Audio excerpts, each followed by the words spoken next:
Bon dia, amics! Avui us explicarem uns conceptes claus de física. Esteu preparats? Doncs anem-hi!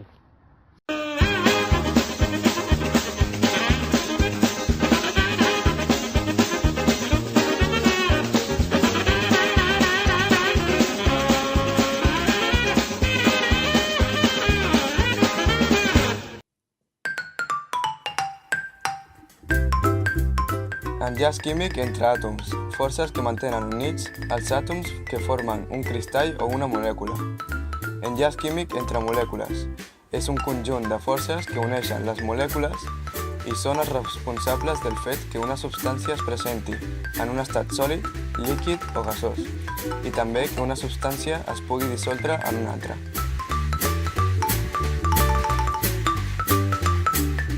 La regla de l'octet és una teoria proposada per Gilbert Lewis, que explica l'enllaç entre àtoms.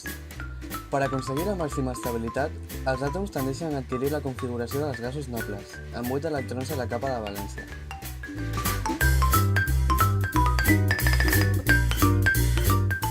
Enllaç iònic. L'enllaç iònic es dona quan un metall i un no metall s'ajunten, formant un element neutre, és a dir, un element que no reacciona amb cap àtom.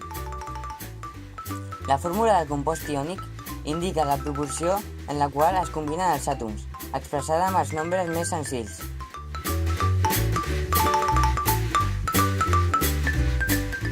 L'enllaç covalent s'estableix quan es combinen àtoms d'elements no metàl·lics, és a dir, no metàl·lic més no metàl·lic. Tots dos obtenen la configuració de gas noble compartint electrons.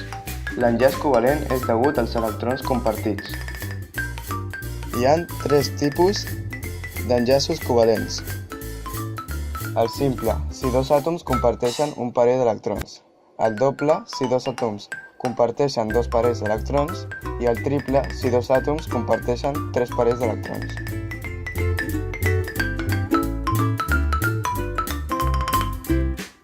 L'enllaç metàl·lic. L'enllaç metàl·lic és un tipus d'enllaç que es forma quan es combinen dos elements metàl·lics entre si, és a dir, metall més metall.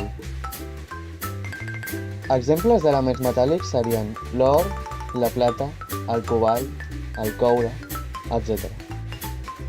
Quan es combinen entre si molts àtoms d'elements metàl·lics, perden electrons, situats a la capa de valència, i d'això resulta un núvol d'electrons format per cations.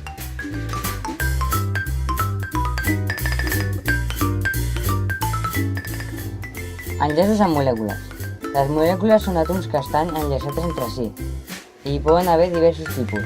Les polars, que són molècules que tenen una densitat d'electrons repartida de manera irregular i per tant han de tenir pols. Les molècules apolars, al contrari, no necessiten pols. Les apolars tenen una densitat d'electrons repartida entre els àtoms de manera irregular. Aquí tenim 3 exemples de molècules. La primera és una molècula apolar, perquè és simètrica. La segona també és apolar, perquè és simètrica i a més, els seus dos àtoms són iguals, en aquest cas serien 2 àtoms de clor.